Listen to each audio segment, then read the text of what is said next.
Hai semuanya, hari ini saya akan menjelaskan sedikit materi mengenai trigonometri. Lanjut.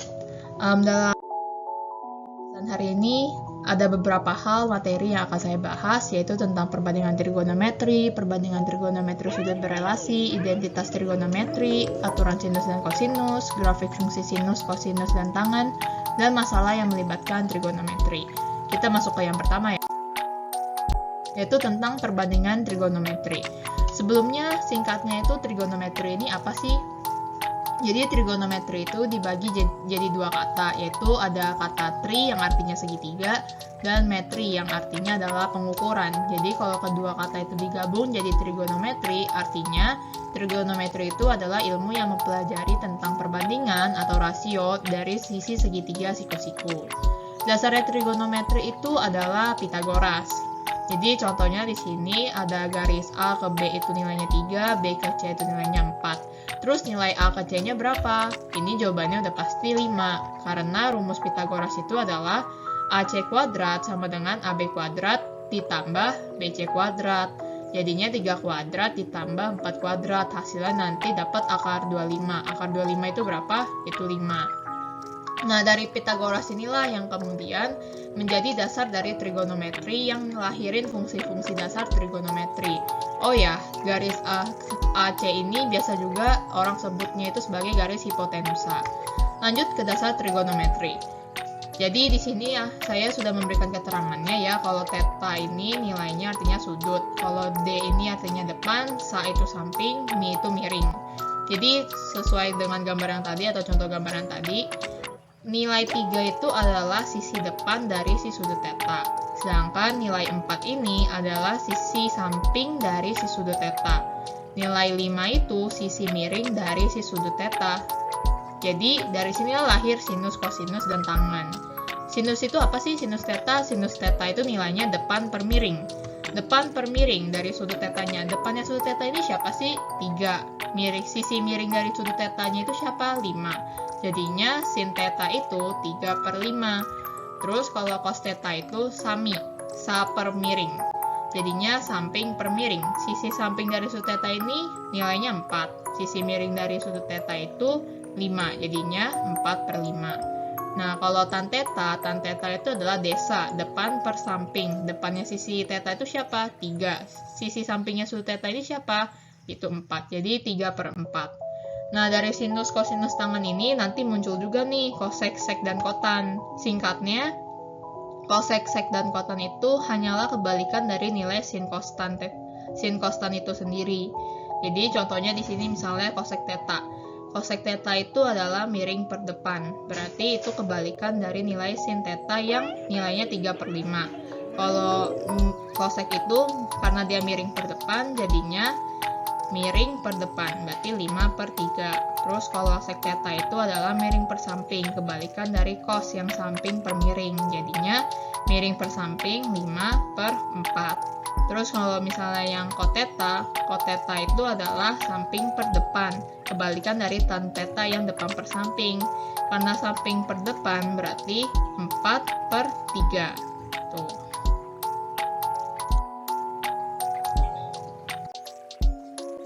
Selanjutnya adalah tentang trigonometri di bidang kartesius. Jadi di sini saya punya 3 garis warna hijau, merah, dan kuning. Warna garis kuning ini adalah nilai R karena dia itu setengahnya lingkaran tersebut ya, setengah diameter, jadi nilainya R. Garis hijau ini adalah garis yang ditujukan pada sumbu Y. Sedangkan garis warna merah itu garis yang ditujukan pada sumbu X. Jadi kalau misalnya ada pertanyaan sin theta-nya berapa dalam koordinat kartesius, sin theta itu berarti nilainya kan depan per miring. Depannya sudut theta ini adalah nilai Y, sampingnya itu adalah R, jadi Y per R. Terus cos theta itu samping per miring, sampingnya sudut theta itu adalah X, dan miringnya itu adalah R, jadi X per R. Kalau tan theta itu kan depan per samping, jadi depan per samping itu depan sudut theta ini kan Y, sampingnya X, jadi Y per X. Sudut istimewa trigonometri. Jadi sudut istimewa dalam trigonometri itu melingkupi 0 derajat, 30 derajat, 45 derajat, 60 derajat, dan 90 derajat. Kenapa sih sudut-sudut ini disebut sebagai sudut istimewa? Karena sudut-sudut ini itu dapat dicari nilai sin kostannya tanpa menggunakan kalkulator. Contohnya nih, pembuktiannya 30 derajat dan 60 derajat. Kita bisa pakai perumpamaan segitiga sama kaki ya, atau sama sisi ya. Jadi segitiga itu kan nilai besarnya itu 180 derajat, berarti masing-masing sudutnya ini adalah 60 derajat. Nah, kalau seandainya di setiap sisi ini ada nilainya bernilai 1 masing-masing, kita bagi dua nih segitiga ini. Didapatkan sudutnya di sini tetap 60 derajat, terus di atasnya karena di sini tadinya 60 tapi dibagi dua jadi 30 derajat. Nah, karena di sini kan nilainya tetap 1 sesuai yang tadi 1. Nah, lihat nilai bawahnya, karena nilai bawahnya tadinya 1 tetapi dibagi 2 jadinya 1/2 atau setengah. Nah, kita bisa cari nih nilai tinggi ini sih berapa dengan cara Pitagoras. Nanti didapatkan hasilnya 1/2 akar 3, setengah akar 3 untuk sisi tinggi ini ya, tinggi segitiganya. Nah, kita lihat sekarang sin kostannya 30 derajat. Pertama, sin 30 derajat. Sin 30 derajat itu depan per miring. Depannya sudut 30 derajat ini siapa? Itu setengah. Miringnya 1. Jadi depan per miring 1/2/1. Hasilnya setengah. Cos 30. Cos 30 derajat itu samping per miring. Sisi samping 30 derajat itu siapa sih? Setengah akar 3. Nah, sisi miringnya siapa? Itu 1. Berarti setengah akar 3 dibagi 1. Hasilnya setengah akar 3. Terus tan 30 derajat. Tan 30 derajat itu kan depan per samping. Depan sudut 30 derajat ini siapa? Setengah. Sampingnya sudut 30 derajat ini adalah setengah akar 3. Jadi setengah dibagi setengah akar 3. Hasilnya 1/3 akar 3. Nah, sama halnya dengan yang 60 derajat. Sekarang kita lihat dari sisi yang 60 derajat. Sin 60 derajat itu depan per miring. Sisi depan dari 60 derajat ini adalah setengah akar 3 dibagi miring itu dibagi 1. Jadi setengah akar 3 dibagi 1. Hasilnya setengah akar 3. Lalu cos 60 derajat. Cos 60 derajat itu kan samping per miring ya. Sampingnya sudut 60 derajat itu siapa sih? Itu adalah setengah dibagi miringnya 1. Jadi setengah dibagi 1, hasilnya setengah. Lalu tan 60 derajat. Tan 60 derajat itu adalah depan per samping. Depannya sudut 60 derajat itu siapa sih? Depannya itu adalah setengah akar 3 per samping. Sampingnya sudut 60 derajat itu adalah setengah. Jadinya setengah akar 3 dibagi setengah. Hasilnya akar 3. Untuk sudut 45 derajat kita dapat menggambarkannya dengan perumpamaan dari persegi ya, persegi yang sama sisi. Kita masing-masing sudut ini karena dia itu siku-siku jadi nilainya 90 derajat. Nah, kita bagi dua deh persegi itu dengan nilai sisinya itu masing-masing 1. Didapatkan segitiganya. Di sini nilainya jadi 45 derajat karena 90 derajatnya kan dibagi 2 ya. Jadi nilai sudutnya itu 45 derajat. Tapi di sini tetap 90 nih. Nah, nilai sisinya itu tetap sama 1, ini di sini juga 1. Tapi yang di sini nilainya jadi akar 2 karena pakai rumus Pitagoras. Nanti hasilnya sisi miringnya itu akar 2. Sekarang kita lihat deh sin 45 derajat itu berapa? Sin itu depan per miring. Sin depan per miring itu berarti kan 1 per akar 2 jadinya setengah akar 2. Cos 45 itu 1 per akar 2 karena dia samping per miring ya, jadi setengah akar 2. Tan 45 itu adalah depan per samping, 1 per 1 jadinya nilainya 1. Nah, untuk 0 dan 90 derajat itu kita bisa pakai koordinat kartesius ya untuk pembuktiannya. Jadi contohnya di gambar ini seperti yang tadi sudah aku jelasin bahwa sudut tetanya itu kan depannya itu adalah nilai Y ya. Ini jadi depan. Oke, ini nilai depannya. Nilai R-nya itu adalah 1. Oke, jadi di sini depannya sudut theta itu adalah tetap depan. Depan per miring, miringnya itu 1. Jadi depan per miring, per 1. Depan per 1 dan nilainya depan. Cos theta itu adalah samping per miring. Samping per miringnya nilai 1. Jadi cos theta itu samping. Tan theta itu desa, depan per samping. Kita bisa tahu nih tadi kan nilainya itu depan itu sama dengan sin, samping itu sama dengan cos, jadi sin per cos theta. Nah, jadi kalau misalnya ada perumpamaan di sini, dua titik ini, di titik ini kan berarti 1,0, di titik sini berarti 0,1. Kita bisa dapatkan nih nilainya. Sin 0 derajat itu hasilnya tetap 0, ya kan? Lalu cos 0 derajat hasilnya 1. Lalu untuk tan 0 derajat itu 0 per 1, jadinya hasilnya 0. Untuk sin 90 gimana nih? Sin 90 itu, kita lihat sin 90 itu nilainya berapa? 1. Cos 90 itu 0. Tan 90 itu berarti kan depan per samping, 1 dibagi 0, hasilnya infinite. Kalau kurang jelas yang bagian 0 derajat kayak gini ya contohnya. Sin 0 derajat, kita lihat sin 0 derajat itu nilainya adalah 0. Sedangkan untuk cos derajat itu nilainya 1. Nah, lalu tannya gimana? Tannya itu kan depan per samping, berarti 0 dibagi 1, nilainya 0. Oke. Nah, biasanya sudut istimewa itu akan dibikin tabel dan diminta sama guru-guru itu untuk dihafalin. Karena memang nilai sudut istimewa itu sering banget dipakai di trigonometri. Mengenai derajat dan radian. Jadi karena trigonometri itu membahas tentang sudut-sudut dalam suatu segitiga, setidaknya kita harus tahu nih syarat sudut itu apa sih? Syarat sudut itu setidaknya punya nilai satuan berupa derajat atau berupa radian. Nah, satu radian itu apa sih? Jadi singkatnya, satu radian itu adalah 2 garis R yang nanti membentuk busur sebesar R juga. Nah, kita tahu bahwa rumus keliling lingkaran itu adalah 2πr. Dalam bentuk radian jadinya 2pi rad sama dengan 360 derajat karena satu lingkaran kan besarnya 360 derajat ya. Nah, kita tinggal bagi nih, satu radian disama dengan 360 dibagi pindah ruas dibagi 2pi. Nanti ini 360-nya dibagi 2, kita dapat 180 derajat per pi. Nah, ini adalah cara untuk mengubah radian ke sudut. Kalau dari sudut ke radian, ininya nilai 360 per 2pi-nya aja tinggal dibalik aja. Jadinya 1 derajat sama dengan 2pi per 360. 360-nya bisa dibagi 2, jadinya pi per 180. Ini mengubah sudut ke radian. Contoh soalnya nih, 120 derajat sama dengan berapa radian? Caranya 120 derajat dikali, karena kita ngubah sudut ke radian, berarti kita kali nih sama pi per 180 derajat. Kita bagi 60, dapat hasilnya 2/3 pi radian. Kalau dari radian ke sudut, kayak contoh soal ini, berarti kita tinggal kali aja nilai soalnya 5/6 pi dikali sama, karena ubah radian ke sudut, dikali sama 180 derajat per pi. Pi-nya bisa kita hilangkan karena dibagi. Ini dibagi 6, hasilnya 3. 5 dikali 30 derajat sama dengan 150 derajat. Yang kedua, tentang perbandingan trigonometri sudut berelasi.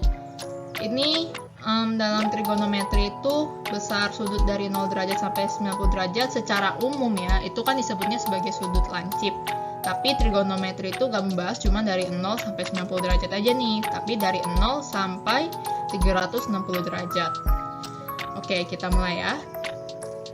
Keterangannya bahwa nilai miring ini, mau dia di kuadran 1 maupun di kuadran 2, itu selalu positif karena berdasarkan rumus Pitagoras. Jadi mau dia di kuadran 1, kuadran 2, kuadran 3, kuadran 4, M itu selalu nilainya positif.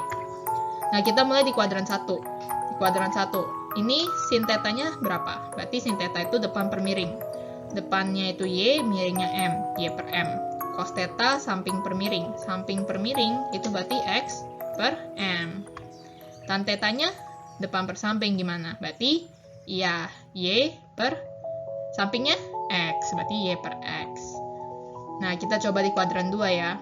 Kuadran 2 itu kan skalanya dari 90 derajat sampai 180 derajat nih. Ini contoh segitiganya. Cuman yang perlu kalian perhatikan itu adalah karena dia itu di sebelah kiri dari koordinat kartesius, berarti nilai X-nya itu bernilai negatif. Kita tahu dari nilai sini, sudut ini sampai ke sini, itu besarnya 180 derajat. Tetapi karena ada sudut theta yang masuk di dalamnya, berarti 180 derajat dikurang sama tetanya. Nah, ini jadi acuan matematikanya nih nanti, nilai 180 derajat dikurang tetanya. Sekarang kita lihat sin tetanya di kuadran 2, oke? Sin tetanya tetap sama, depan per miring, Y per M.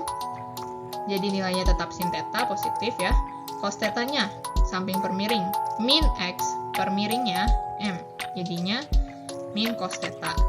Tan tetanya, depan per samping, depan Y per sampingnya min X, jadinya min tan teta. Contoh soalnya ya, sin 150. Ingat sin 150 kan ada di antara 90 sampai 180. Jadi dia di kuadran 2. Nah, kita pakai acuan matematikanya nih, 180 dikurang teta. Nah, kita lihat tetanya itu adalah nilai yang dikurangkan nanti hasilnya dapat 150 derajat. Jadi di sini kenapa 30? Karena 180 dikurang 30 hasilnya 150. Nah, yang kita tanya itu adalah sin tetanya, berarti sin ke sin 30-nya, karena dia tetanya kan. Sin 30-nya berapa? Itu setengah. Dan dia di kuadran 2, berarti dia positif. Jadinya nilainya setengah. Sekarang di kuadran 3, 180 derajat sampai 270 derajat. Itu contoh gambarnya seperti ini. Nah, yang perlu diperhatikan, muatan negatifnya itu ada di X dan Y, karena X-nya di kiri, Y-nya di bawah, jadi keduanya negatif. Dari sini ke sini 180 derajat, karena tambahan sudut teta, berarti ditambah teta. Sin tetanya jadinya depan per miring, depan min Y per miringnya M, jadi min Y per M, nilainya min sin teta. Cos teta samping per miring, min X per M, itu min cos teta. Tan teta itu D depan per samping, berarti min Y per min X, depan per samping ya, jadinya positif tan teta. Contoh soalnya, tan 240 derajat, berapa sih nilai tannya? Berarti tan 240 derajat ini kan ada di antara 180 sampai 270, berarti dia di kuadran 3. Nah, ini acuan matematikanya, berarti 180 derajat ditambah nilai yang bisa menghasilkan 240, berapa? Ditambah 60. Nah, berarti karena ditanya itu tan tetanya, berarti tan 60 derajat itu berapa? Tan 60 derajat itu akar 3. Lanjut di kuadran 4. Kuadran 4 itu skalanya dari 270 derajat sampai 360 derajat. Ini contoh gambarnya. Dari sudut ini ke sini, nilainya 360. Karena ada sudut teta yang masuk di sumbu X, jadinya dikurang sama teta. 360 derajat dikurang teta.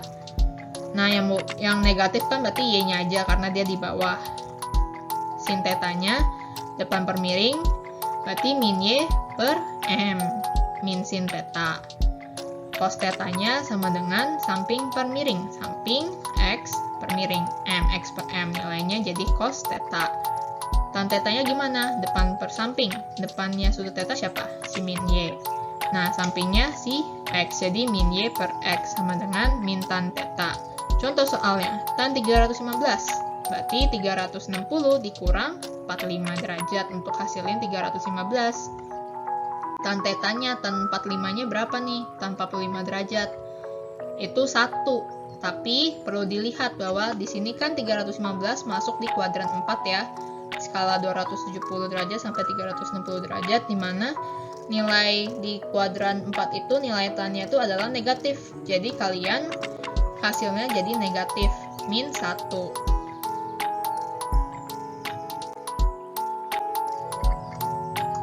Oke, aku kembali.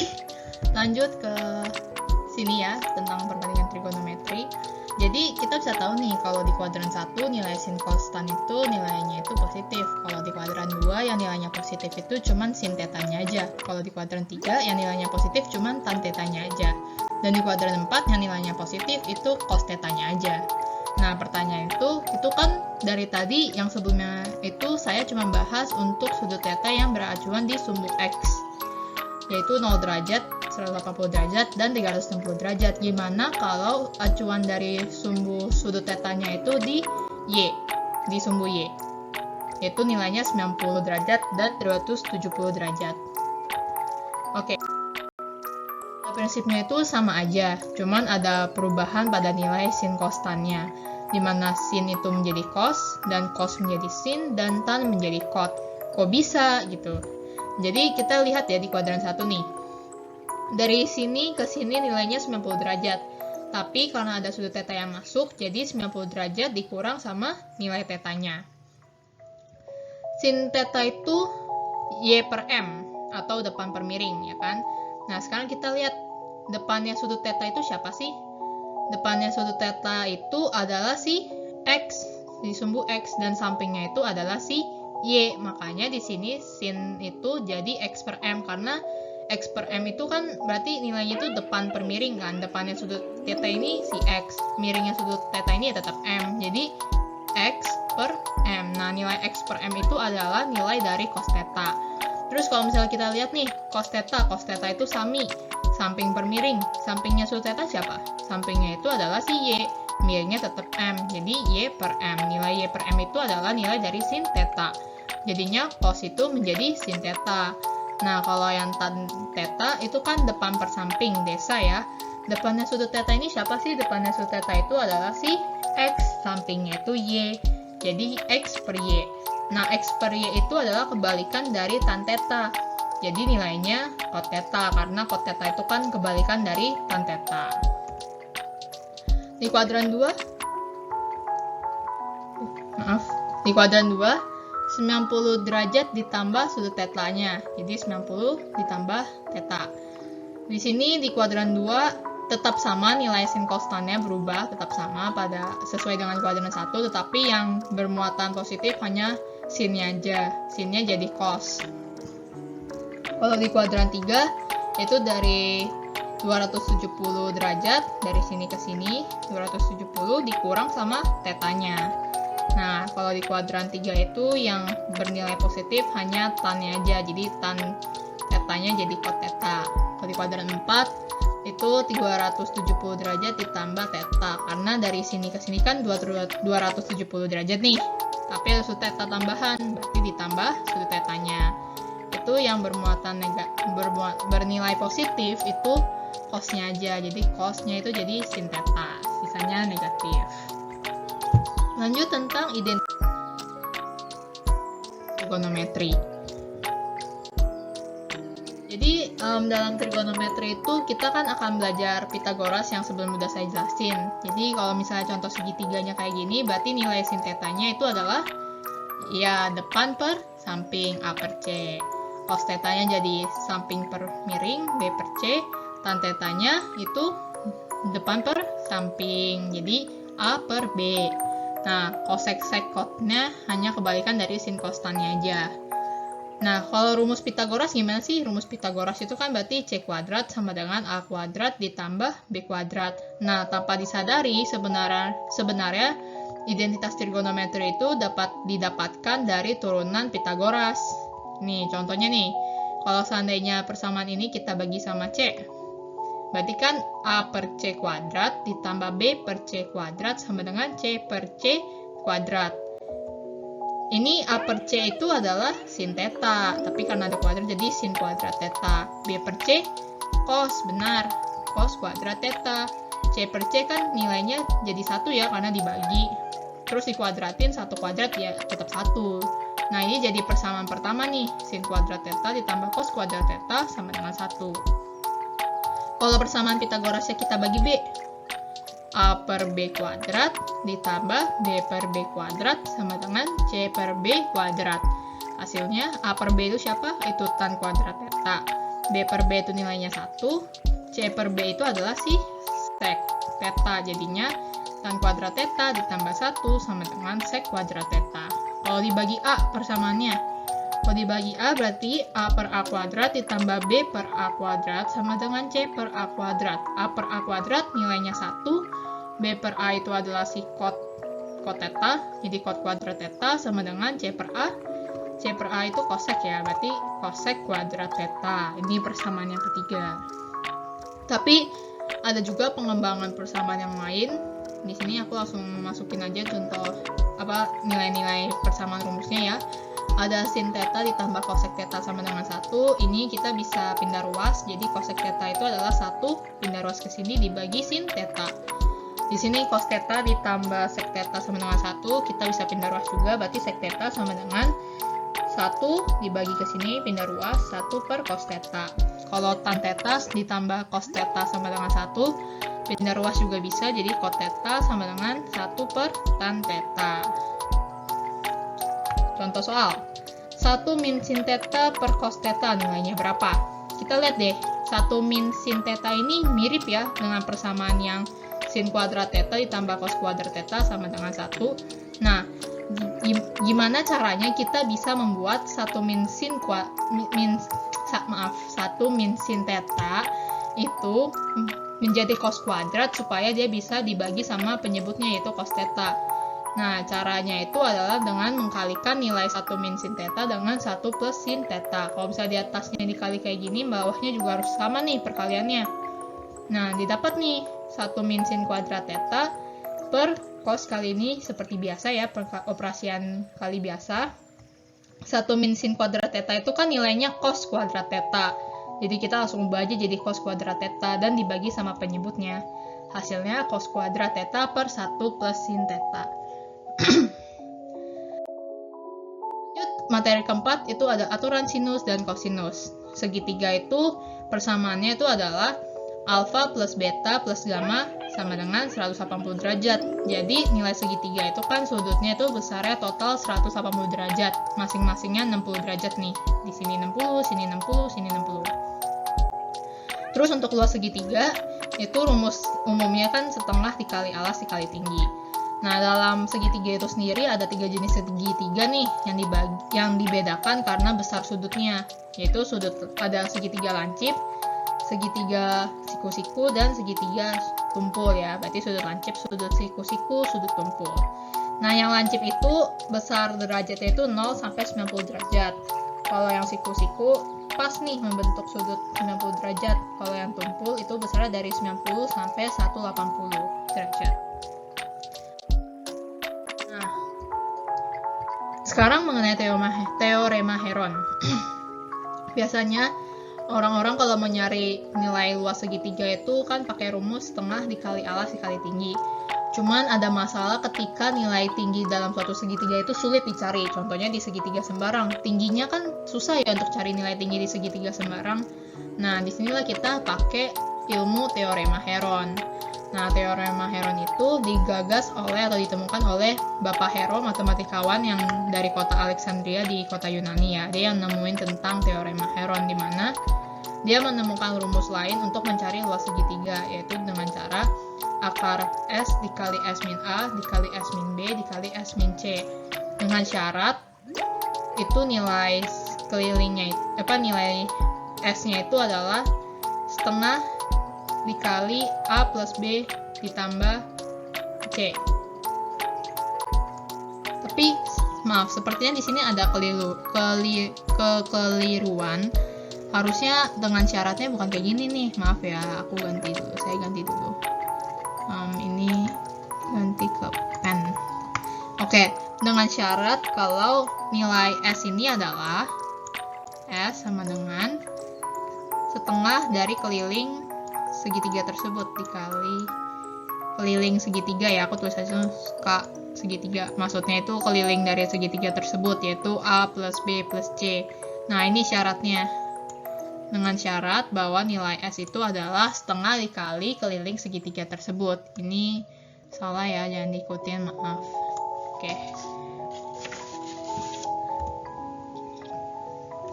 Nah, dari sini juga kita bisa belajar nih hal lain. Kalau di teorema Heron itu juga sedikit membahas tentang Pythagoras, di mana kita kan tadi sudah bahas sebelumnya kalau Pythagoras itu kan caranya itu adalah AC kuadrat sama dengan AB kuadrat ditambah BC kuadrat.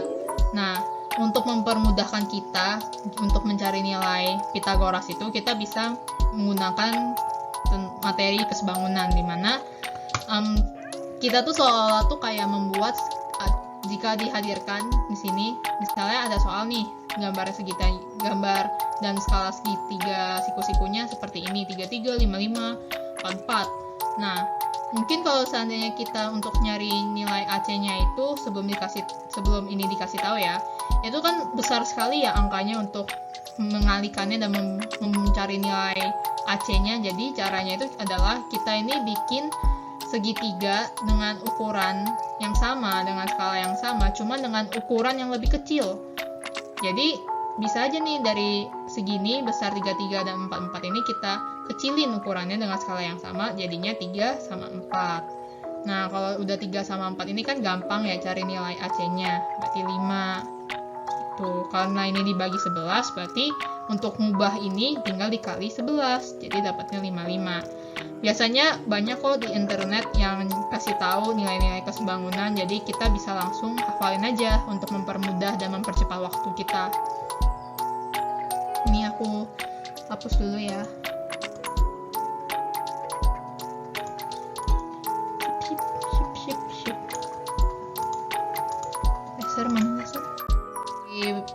Tentang teorema Heron ini nantinya akan menjadi dasar aturan sinus dan kosinus ya. Jadi kalau seandainya kita mau cari nilai tinggi ini nih, tinggi segitiga ini, tinggal dikalikan aja sesuai dengan sudutnya. Jadi sisi miringnya kan M dikali sin, di sini sudutnya sin theta.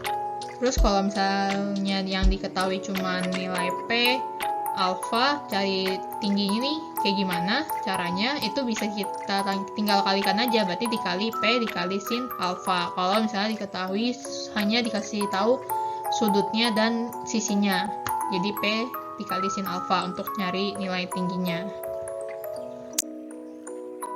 Tentang aturan sinus.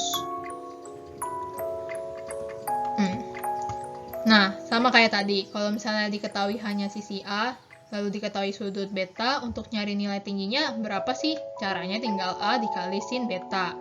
Sama juga halnya yang di sini, kalau misalnya hanya dikasih tahu sisi B dan dikasih tahu sudut alfa, cara nyari nilai tingginya itu caranya tinggal mengkalikan B dikali sin alfa. Nah, berarti kan nilai A dikali sin beta itu sama aja dengan B kali sin alfa. Nah, ini kita tinggal pindah ruas nih. Nanti dari sini dapat persamaan A per sin alfa sama dengan B per sin beta sama dengan C per sin gamma. Nah, di sini ada cara rumus yang lain kalau seandainya karena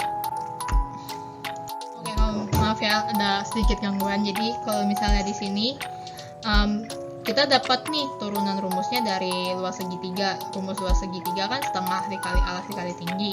Jadi kalau seandainya dalam suatu segitiga yang sama kaki, ini kita bisa cari nih nilai tinggi segitiganya berapa caranya. Kalau misalnya dikasih taunya hanya sisi B dan sudut alfa juga alasnya, kita tinggal mencarinya dengan cara setengah dikali A dikali B dikali sin sudutnya, sin gamma. Di sini juga sama.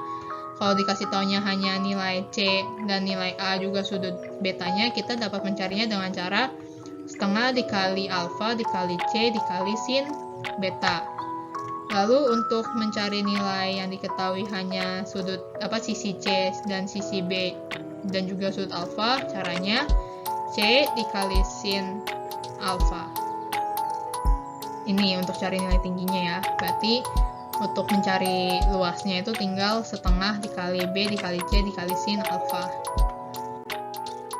Ya, karena saya rasa itu tidak perlu ya. Kalian cukup untuk menghafalkan satu persamaan aja. Ini ada contoh soalnya aturan kosinus. Jadi kalau misalnya ditanya ada soal kayak gini, terus ditanya nilai X-nya berapa, berarti kita bisa masukin nih aturan kosinus. X kuadrat sama dengan B kuadrat ditambah A kuadrat min 2 dikali A dikali B dikali cos gamma. Oke. 2 di sini 2 kuadrat ditambah 3 kuadrat min 2 dikali 2. Ya kan? Ini kan A. Dikali 2 dikali 3, cosnya berapa? Cos 60. Cos 60 itu nilainya setengah, sisanya pengoperasian perkalian seperti biasa, nanti didapatkan akar 7. Nah, ada dua cara agar mempermudahkan kita dalam mengerjakan aturan sinus, itu cara efisiennya ya. Di sini ya, cara yang pertama itu menggunakan teori kesebangunan. Jadi, kalau seandainya ada segitiga dengan nilai skala berupa 24, di sini 36, ditanya nilai X-nya berapa, kita tahu bahwa segitiga ini tuh sama aja dengan segitiga ini, nilai skala ini, cuman bedanya segitiga yang ini punya skala yang lebih kecil, tapi justru karena skala yang lebih kecil inilah yang mempermudahkan kita untuk mencari nilai X-nya. Kita tahu bahwa dari perhitungan tadi X-nya itu kan akar 7, dan untuk dari 24 ke 2 itu kan dibagi 12. Nah, berarti cara untuk nyari nilai X-nya tinggal dikali 12 saja, jadi 12 akar 7. Cara efisien yang kedua itu adalah dengan aljabar aturan kosinus, dimana kita itu singkatnya itu kita hanya mengubah nilai 24 ini atau nilai angka-angka yang besar itu jadi perkalian yang lebih kecil lagi. Jadi contohnya kita bisa cari nilai 24 itu dengan cara 12 kali 2, 36 itu dengan cara 12 kali 3, dan dengan dari situ kita bisa kelompokin nih jadi angka-angka yang lebih kecil supaya mempermudahkan kita dalam proses penghitungan. Jadi dapatkan hasilnya tetap sama kok, yaitu X sama dengan 12 akar 7. Selanjutnya tentang grafik fungsi sinus, kosinus, dan tangen. Sedikit tentang cara menggambarkan fungsi. Misalnya di sini ada fungsi fx sama dengan min 2x ditambah 8. Kan cara sederhananya kita buat tabel ya, kita masukin nilai x-nya. Misalnya kalau x-nya 0, berarti y-nya itu nanti 2 kali 0 ditambah 8. Min 2 dikali 0, 0 ditambah 8, berarti hasilnya 8. Ini kita tinggal masukkan aja nilai x-nya ke dalam persamaan ini. Nanti dapatkan nilai y-nya. Dari sinilah jadi titik fungsinya. Misalnya 0,8, berarti kan 0,8 di sini titiknya. Terus kalau 1,6 di sini titiknya. 2,4 di sini, 3,2 di sini. Terus 4,0, berarti kan 4 di sini, y-nya 0 di sini dong. Berarti titiknya di sini. Kalau misal kita tarik garis, ini nanti akan membentuk satu garis lurus yang nggak akan pernah ketemu satu sama lain. Tapi kalau dalam trigonometri yang kita pakai itu adalah fungsi periodik. Kalau ini fungsi linear nih, karena bentuknya jadi satu garis lurus dan terus menerus. Kalau fungsi periodik itu berulang grafiknya. Contohnya kayak gini. Ini kan grafiknya berulang ya dengan skala yang sama. Ini aku hitungnya sederhana aja. Kita bisa lihat di sini setengah dari gelombang ini itu kan 2 kotak. Ke sini juga 2 kotak, ke sini juga 2 kotak. Ini nilainya sama, tapi dia berulang. Nah, itu yang trigonometri. Jadi, saya bisa bilang kalau sin 0 derajat sama dengan sin 360 derajat. Kenapa? Karena emang itu hanya grafik berulang aja. Nih, misalnya di sini sin 30 sama dengan sin 390. Kenapa? Jadi ibaratnya di sini ada sudut 30 derajat. Itu sama aja kayak sin 390 karena dari sini ke sini itu adalah 360 derajat. Nah, 360 derajat ini dari 0 sini sampai sini nih. Tapi ditambah 30 derajat, hasilnya jadi 390. Jadi sama aja nilai sin 30 itu sama dengan sin 390. Contoh lain. Misalnya sin 60. Sin 60 sama aja dengan sin 420 karena sin 60 kan misalnya besarnya di sini. Kalau sin 420 berarti dari sini ke sini itu adalah 360 ditambah 60 derajat jadinya 420. Pokoknya dia itu kayak mengulang gitu loh, mengulang, jadi nilainya akan sama. Karena kita itu dalam trigonometri hanya membicarakan skalanya itu dari 0 sampai 360 derajat. Selebihnya itu akan sama aja skalanya seperti ini. Nah, lanjut ke grafik fungsinya ya. Kalau grafik fungsi sinus itu kita bisa lihat kalau seandainya kita masukin nih nilai. Kalau misalnya x-nya sama dengan 0, x-nya 0, berarti y-nya 0. Nih di sini benar. Terus kalau misalnya x-nya 30 derajat, kalau x-nya 30 derajat, nilai sin-nya berarti kan setengah. Sini, setengah, berarti dia di sini. Kalau misalnya x-nya 45 derajat, nilai sin 45 derajat kan setengah akar 2 ya. Nih, kita bisa lihat nih, 45 derajat di setengah akar 2. Berarti dia di sini. Dan seterusnya. Nanti kalau digambar itu akan membentuk grafik kayak gini. kalau di grafik cost itu bentuk grafiknya kayak gini, dimana kalau seandainya kita masukin ya nilai cost 90, misalnya nih cost 90 itu kan 0, berarti dia di titik 0 nih, bener kan? 0. Kalau misalnya cost 0 itu 1, ya 0 y-nya 1 di sini. Cost 180, kalau cost 180 itu nilainya min 1, berarti di sini y-nya min 1, di sini dia titiknya. Nah, kalau misalnya cost 270 itu kan 0, berarti y-nya di sini, kan pas nih dia di sini. Terus kalau misalnya cost 360 itu 1, dia di sini y-nya. Jadi dia membentuk grafiknya seperti huruf U ya. Selanjutnya tangan. Loh, kenapa bentuk grafik tangan kayak gini? Ya karena kalau misalnya kita di sini ya, di garis titik 90 ini kalau seandainya kita menarik garis vertikal ke atas maupun ke bawah, garis ini tidak akan pernah menyentuh grafik garis yang ini maupun yang ini, sama halnya di garis 270 derajat. Kenapa? Karena nilai tan 90 itu kan tidak terdefinisi, nggak ada definisinya tan 90. Jadi kalau misalnya kita bicara tentang limit, dia itu limit 90 dari kiri itu adalah dia itu tak hingga positif. Kalau limit 90 dari kanan, dia tak hingga negatif. Jadi makanya nilai dari 90 derajat itu nggak ada itu nilai tannya. Sama halnya di 270 derajat. Dia itu hanya mendekati positif tak hingga dan mendekati negatif tak hingga. Jadi grafik ini tuh gak akan saling bersentuhan. Dia tuh hanya mendekati aja, tapi gak bersentuhan. Masalah trigonometri yang melibatkan trigonometri. Di sini ada contoh soalnya, misalnya sebuah balon udara terbang secara vertikal pada pukul 10. Sudut elevasi antara balon udara dan dasar tanah itu adalah 30 derajat. 1 jam kemudian, sudut elevasi antara balon udara berubah menjadi 75 derajat.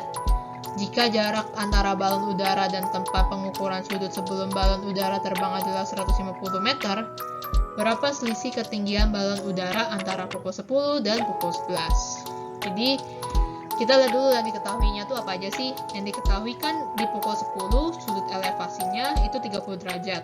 Di pukul 11 itu kan dia di sini keterangannya 1 jam kemudian. Berarti dari jam 10 1 jam kemudiannya ya jam 11 itu sudut elevasinya 75 derajat. Jarak pengamat dan posisi balon sebelum terbang kita di sini tahu bahwa nilainya 150 meter. Nah, pertama-tama kita bisa gambar dulu nih. Gambarnya kayak gini. Kenapa? Contohnya ya, misalnya ada balon di sini. Dia terbang vertikal ke atas. Nah, waktu dia terbang vertikal ke atas membentuk sudut sebesar 30 derajat nih, 30 derajat. Nah, terus 1 jam kemudian terbang lagi dia naik ke atas. Membentuk sudut sebesar 75 derajat. Nah, kita tahu nih dari sini ke sini itu nilainya 75 derajat. Berarti kita bisa cari nilai sudut ini dengan cara mengurangkan, yaitu 75 derajat dikurang 30 derajat, hasilnya 45 derajat. Terus di sini kita kasih titik aja ya, di sini titik A, sini titik B, sini titik D, di sini titik C, biar mempermudahkan kita. Nah, di sini juga dikasih tahu kalau jarak antara jarak pengamat dan posisi balon sebelum terbang itu kan berarti jarak A ke B itu 150 meter. Yang ditanya itu adalah panjang dari ketinggian balon udara dari pukul 10 sampai pukul 11. Berarti yang dicari itu adalah panjang jarak si DC. Ini yang dicari. Nah, caranya gimana? Kita pertama-tama nyari dulu nih berapa sih tinggi balon saat balon itu di pukul 10. Yaitu kita cari nilai dB dulu nih. Nah, cara nyari nilai dB-nya itu kita bisa pakai rumus yang tan ya. Karena kenapa kita pakai rumus yang tan? Karena nilai tan itu memuat apa yang kita ingin cari. Jadi di sini dB per AB sama dengan tan dari DAB, tan DAB segitiga ini ya. Berarti dB sama dengan ini tinggal kali silang jadinya AB dikali, tadi kan sudut elevasinya 30, berarti dikali sama tan 30 derajat. Di sini DB-nya itu, AB-nya itu kan 150 meter, berarti 150 meter dikali tan 30, sepertiga akar 3.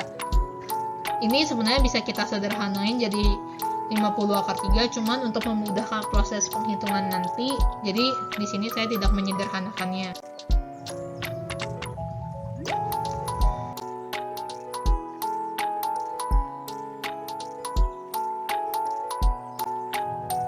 Oke, sekian materi yang bisa saya sampaikan dalam video kali ini.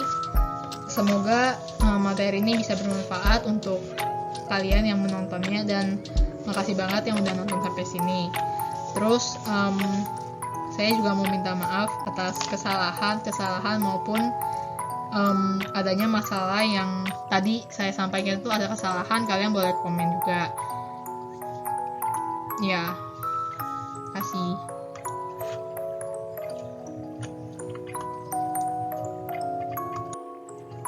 Thank you.